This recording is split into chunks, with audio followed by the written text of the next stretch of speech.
नमस्कार, श्रीमती मोहरी देवी तापड़िया कन्या महाविद्यालय जसवंतगढ़ के इस YouTube चैनल पर मैं प्रवक्ता हनुमान मन शर्मा आपका हार्दिक स्वागत और अभिनंदन करता हूं। प्यारे विद्यार्थियों, BA द्वितीय वर्ष के पाठ्यक्रम के अंतर्गत आपका प्रथम प्रश्न पत्र रीतिकालीन काव्य है। उसमें हम घनानंद जी के पद है, पाठ 3 है आपका। घनानंद जी के पद जो सुजान प्रेम शीर्षक से अवतरित है, उसकी हम व्याख्या है वो कर रहे हैं। और आज तक हमने लगभग 13-14 के करीबन हमने व्याख्या पढ़ ली है। आज जो व्याख्या है वो 15 नंबर और 16 नंबर जो पद है उसकी व्याख्या हम करने वाले हैं। तो प्यारे विद्यार्थी, जो इनकी व्याख्या हम करते हैं हम तो देखिए। आँखी ही मेरी पे चेरी बही लकी, फेरी फिरे न सुजाने की घेरी, रूप छकी चितित ही बिथरी, अब ऐसी अनेरी पत्याती नेरी, प्राण ले साथ परी पर हाथ, बिकानी की बानी पे कानी बखेरी, पायनी पारी लई घन आनंद, चायनी बावरी प्रीत की बेरी, चायनी बावरी प्रीत की बेरी। तो प्यारे विद्यार्थियों, ये तो था छंद का वाचन। और इस छंद में आपका जो पद है, ये जो छंद है, इसमें आप सवैया छंद लिखेंगे। ये छंद सवैया छंद है और इस छंद में आपका वर्णिक छंद है ये। और इस छंद में जो घनानंद जी है वो अपनी बात कर रहे हैं। घनानंद जी ने अपने प्रियतम जो सुजान ये इसके बारे में आपको मैंने बता दिया। सुजान घनानंद जी की प्रेमिका भी रही है, जो नर्तकी थी। और उसके ठुकरा दिए जाने पर घनानंद जी उसको भूल नहीं पाए और उसी का नाम लेकर के उस नाम को श्री कृष्ण के रूप में उन्होंने इसको प्रतिष्ठित कर दिया। और सुजान नाम से उन्होंने श्री कृष्ण की आराधना वो करने लगे, लेकिन सुजान को वो भूल नहीं पाए। इसीलिए घनानंद जी प्रेम के पीर के कवि माने जाते हैं। स्वानुभूत उनका जो प्रेम था और उसी के जो पद है वो उन्होंने अपने प्रेम जो उन्होंने किया उसी को लेकर के उन्होंने पदों की रचना की। तो सुजान शब्द जो प्यारे विद्यार्थियों आपको मैंने बता दिया, सुजान घनानंद जी की प्रेमिका भी है और सुजान घनानंद जी के इष्ट यानी श्री कृष्ण जी भी है। तो ये आपको ध्यान में होना चाहिए। अब देखिए इस पद की व्याख्या।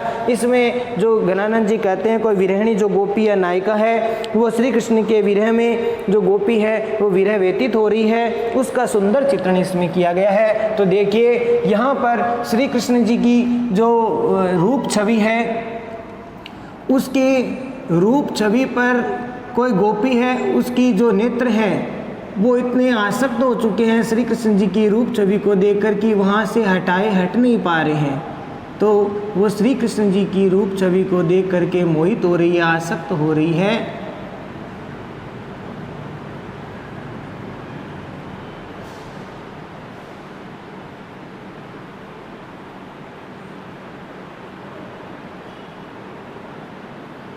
श्री कृष्ण जी की सुंदर सी ये रूप छटा, रूप माधुरी, उसको देखने के लिए नायिका की आंखें वहाँ से हटाए नहीं हटती हैं। तो प्यारे विद्यार्थियों, यहाँ श्री कृष्ण जी का सुंदर रूप है, उसको देखने के बाद नायिका की ये दशा हो गई है कि वो उनकी रूप छवि को याद करते करते और उसी में ही मस्त रहना चाहती है। ये भाव इसमें प्यारे विद्यार्थियों व्यक्त किया गया है श्री कृष्ण जी के पदों के रूप में।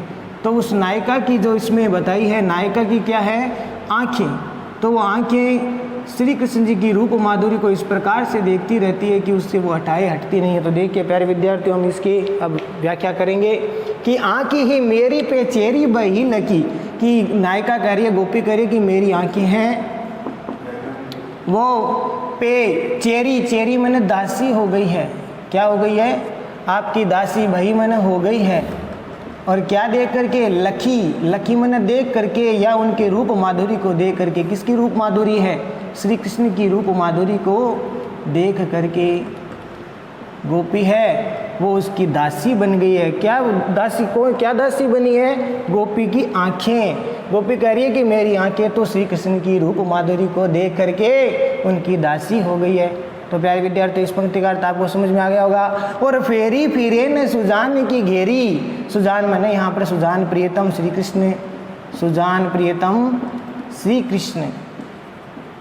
तो सुजान प्रियतम श्री कृष्ण की घेरी हुई है, यानी उन्हीं की तरफ वो आकर्षित हो रही है। और फेरी फिरे यानी गोपी कह रही है मैं उनसे, उन रूप माधुरी से मैं अपने नेत्रों को हटाना चाहती हूँ, फिर भी फेरी फिरे न, यानी फिर भी वहाँ से हट नहीं पा रही है। मेरे नेत्र वहाँ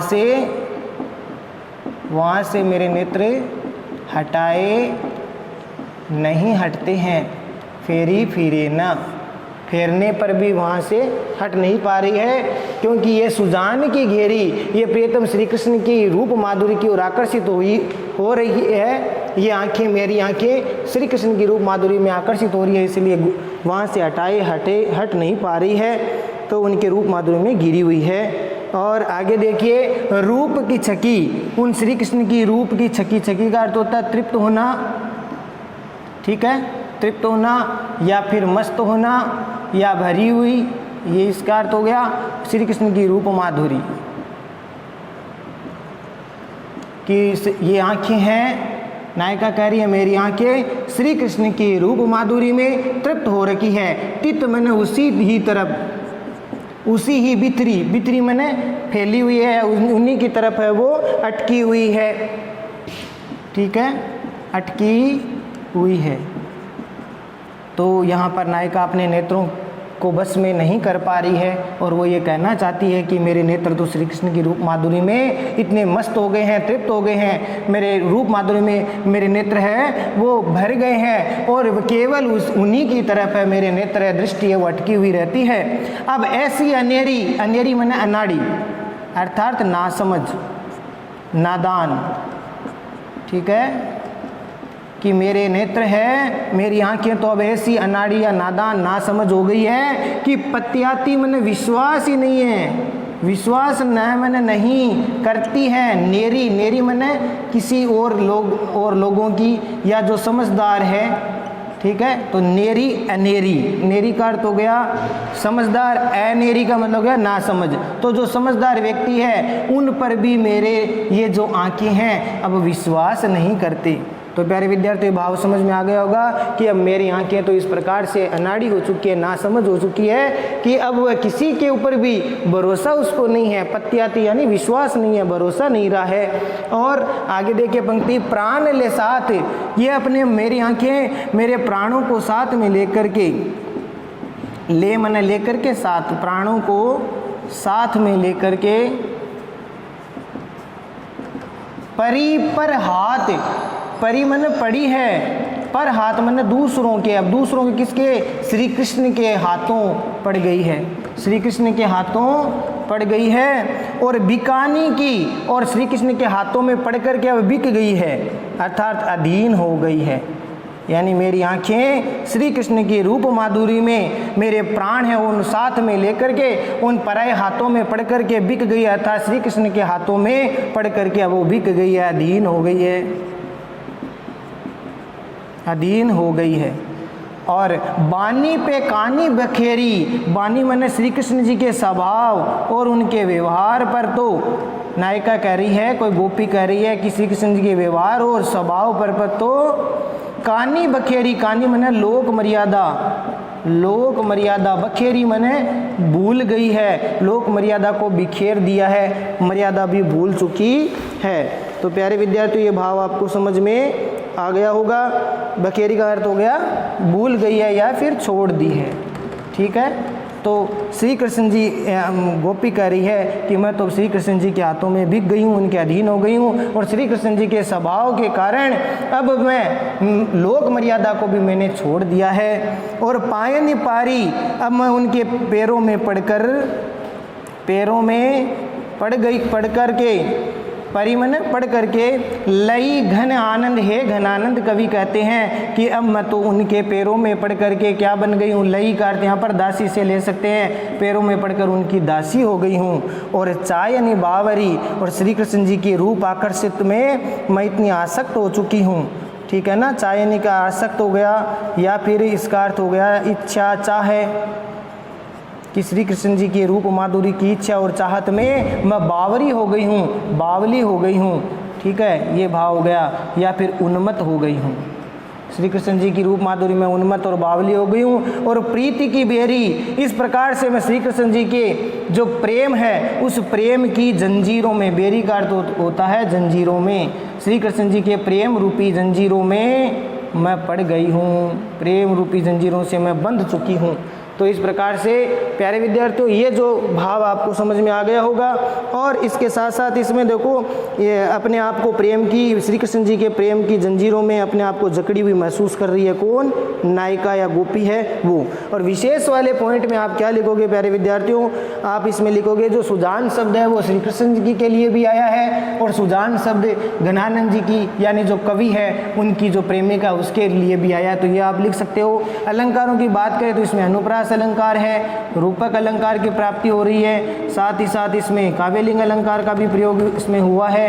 तो ये अलंकार आप लिखेंगे। भाषा की बात करें तो ब्रज भाषा का प्रयोग इसमें किया गया है। छंद की बात मैंने पहले ही बता दी, सवैया छंद का प्रयोग है। ये आप विशेष वाले पॉइंट में लिख देंगे। तो प्यारे विद्यार्थियों ये भाव आपको समझ में आ गया होगा। तो प्यारे विद्यार्थियों अब अगला जो है 16वां अपना जो पद है वो हम लेते हैं। ये जो पद आपको समझ में आ गया होगा। 16वां पद देखिए कि रेने दीना गोटी बो करे प्राण झरे आँखियाँ दुखियाँ झरे नासी कि प्रीतम की सुधी अंतर में कस के सखी जो पसूरीन में गासी कि चो चंद चारि चबायन के चहूँ और मचे वीर चे करे हाँसी यो मारी ये भरी ये कहीं क्यों सुपरोजी ने को हूँ सने है की फांसी सुपरोजी ने को हूँ सने है की फांसी। तो प्यारे विद्यार्थियों ये जो भी पद है सवैया छंद से है। ठीक है, छंद है वो सवैया है इसमें भी। और इसमें देखिए जो घनानंद जी है विरहिणी जो नायिका है उसका वर्णन इसमें किया गया है, जो दूसरों से प्रेम करने के लिए मना कर रही है। यानी विरहिणी जो नायिका है वो अपने प्रियतम से प्रेम करके पछता रही है। तो उसको अब ऐसा लगने लग गया है कि अब कोई भी प्रेम की राह में नहीं चले, या कोई दूसरा है वो किसी से भी प्रेम अब नहीं करे। यानी एक तरह से वो किसी दूसरे को समझा रही है, अपनी व्यथा और पीड़ा के कारण दूसरे को प्रेम न करने की बात है वो इसमें कह रही है। तो आगे देखिए इस पंक्ति कि रेन दिना गुटिबो करे प्राण, रेन दिना मन रात दिन, गुटिबो मन घुटती रहती है या व्यथित, करे प्राण मन प्राणों को व्यथित होना पड़ता है, घुटता रहता है। और झरे मन झरती है या बहती है, आंसू बहते हैं। ठीक है ना, यहाँ पर आंसू जो है बहते हैं। आँखियाँ मन आँखों से, दुखिया यानी दुखिया आँखें, दुखिया आँखों से झरने के समान आंसू बहते रहते हैं। झरना, झरने के सी मन समान, तो झरने के समान आँखों से आंसू बहते रहते हैं, झरने के समान। अब देखो इस अर्थ में बता रहा हूँ कि वो विरहिणी नायिका वो कह रही है कि सुजान श्री कृष्ण से प्रेम करने के कारण उसका परिणाम ये हुआ कि अब तो मुझे रात दिन है, मेरे प्राण है वो घुटते रहते हैं। श्री कृष्ण से, सुजान से प्रेम करने के कारण मेरी ये दशा हो गई है कि अब रात दिन जो है मेरे प्राण है वो घुटते रहते हैं, व्यथित होते रहते हैं। और झरे हकियाँ दुखियाँ झरना सी, और मेरे विरह वेदना के कारण मेरे जो नेत्र हैं, आँखें हैं, आँखों से दिन रात है वो आंसू है वो बहते रहते। इन दुखिया आँखों से आंसू इस प्रकार से झरते हैं या बहते हैं जैसे कोई झरना हो, या इसको दूसरे शब्दों में यूँ कहे कि इस दुखिया आँखों से झरने के समान है वो आंसू बहते रहते हैं, झरते रहते हैं। तो प्यारे विद्यार्थियों, ये भाव दोनों आपको समझ में आ गए। इस पंक्ति का अर्थ प्रीतम की सुधि, सुधि मने याद, स्मरण, स्मरण में, याद में, अंतर का अर्थ होता है हृदय, मन में, हृदय में। प्रियतम की, प्रियतम सुजान श्री कृष्ण की याद है वो मेरे हृदय में जैसे ही आती है तो ऐसा लगता है कसके सखी है सखी, ऐसे कसक सी उठती है, दुख टीस है वो उठती है, कसक, कसके मैंने कसक या टीस, दर्द होता है, चुभन होती है हृदय में। जैसे ही प्रियतम की मुझे स्मरण होता है, प्रियतम की याद आती है तो मेरे हृदय में, हृदय है वो कसक उठता है या कसकता रहता है, टीस उठती रहती है ये सखी। कैसे? अब देखो इसमें उदाहरण बताया, एक ज्यों मने जैसे, पंसुरीनी मने पसलियों में, जैसे पसलियों में, गांसी, गांसी मने गांठ, या फिर फोड़ा, जैसे कोई पसलियां हैं और उस पसलियों में कोई गांठ पड़ जाए, ठीक है, तो उन गांठ का जैसे कोई दर्द हो, ठीक उसी प्रकार से मेरे हृदय में दर्द है वो उत्पन्न होता है, या चुभन कसक है वो होती रहती है। तो उदाहरण बहुत अच्छा इसमें उदाहरण दिया है कि मेरे प्रियतम की जैसे ही मुझे याद है, स्मरण होता है तो मेरे हृदय में कसक उठती है, टीस उठती है, जैसे कोई पसलियों में गांठ या फोड़ा का दर्द होता है, जिससे वो चुभता रहता है। पसलियों में किसी के गांठ हो जाए, दर्द हो, फोड़ा हो जाए तो वो जिस प्रकार से दर्द करता है, ठीक उसी प्रकार से मेरे प्रियतम की स्मरण से मेरा हृदय वो दर्द है वो करता है, कसक है वो उसमें उठती है।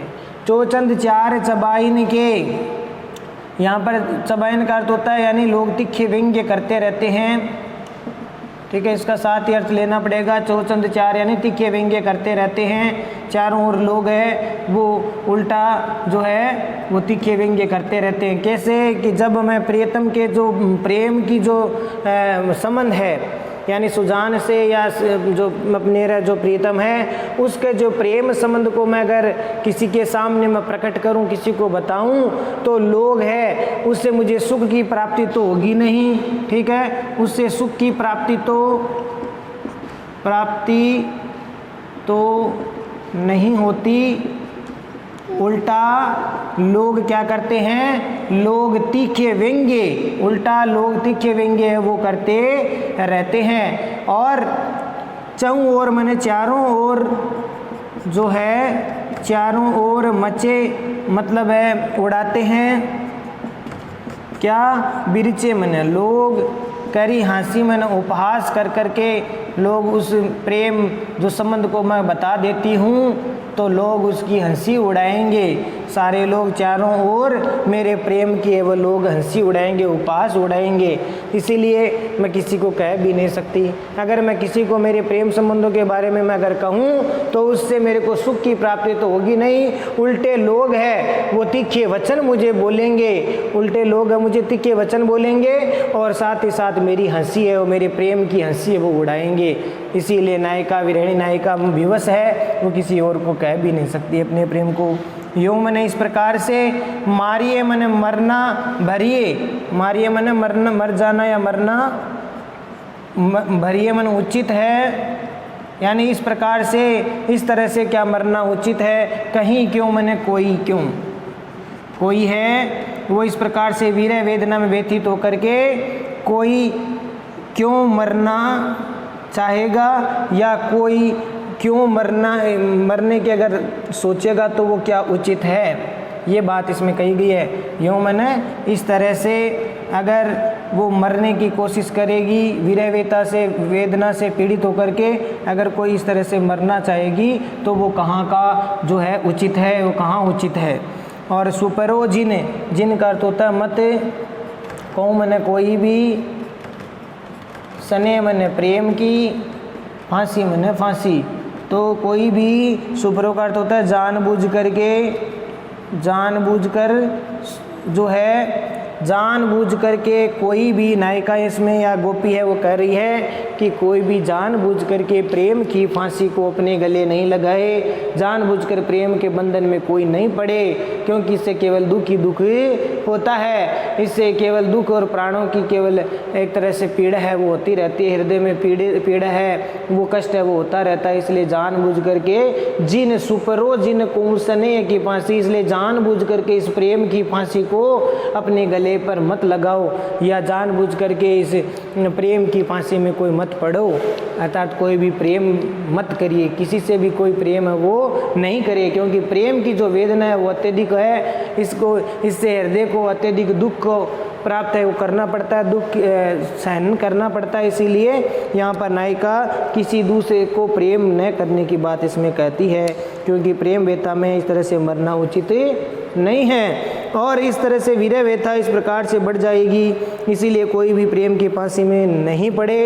और यानी कहने का तात्पर्य कि एक पक्ष का अगर प्रेम है वो सुख में नहीं है, अगर दोनों पक्ष से प्रेम होता है तो वो उचित है। लेकिन एक पक्ष का प्रेम, जैसे नायिका सुजान से प्रेम कर रही है लेकिन सुजान नायिका को प्रेम नहीं कर रहे, इसलिए नायिका एक पक्षीय जो प्रेम है उसको वो न करने की बात कहती है, क्योंकि प्रेम है वो दो पक्षों में होना चाहिए, दोनों पक्षों में बराबर है, वो प्रतिदान प्रेम का होना चाहिए, ये बात इसमें कही है।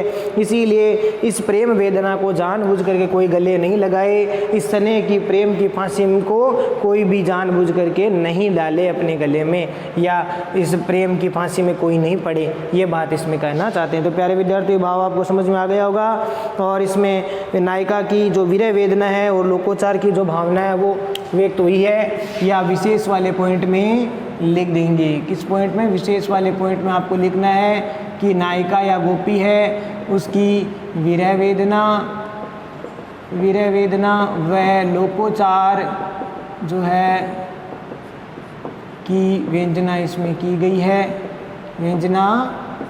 है। और अलंकारों की बात करें तो अनुप्रास तो है ही है, उपमा अलंकार, ठीक है, काव्यलिंग अलंकार, और इस प्रकार से ये अलंकार इसमें प्राप्त हुए हैं। और रूपक अलंकार भी है, उपमा अलंकार है ही है, ठीक है, रूपक अलंकार भी है, इसमें उपमा तो है ही है, रूपक अलंकार की भी प्राप्ति हो रही है।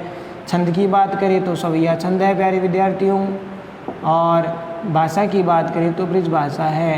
तो यही विशेष वाले पॉइंट में लिखने होते हैं, भाषा कौन सी है, छंद कौन सा है, अलंकार कौन से हैं, कुछ विशेष बातें जो इसी बिंदु से इसी व्याख्या से हमें लेनी होती है। तो इस प्रकार से विशेष वाले पॉइंट में ये काव्यांग का चित्रण हमें करना पड़ता है, ये लिखना पड़ता है। रस की बात करें तो श्रृंगार रस की बात है, इसमें वियोग श्रृंगार है।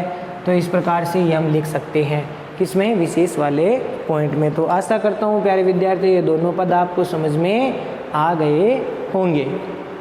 तो आज के लिए बस इतना ही।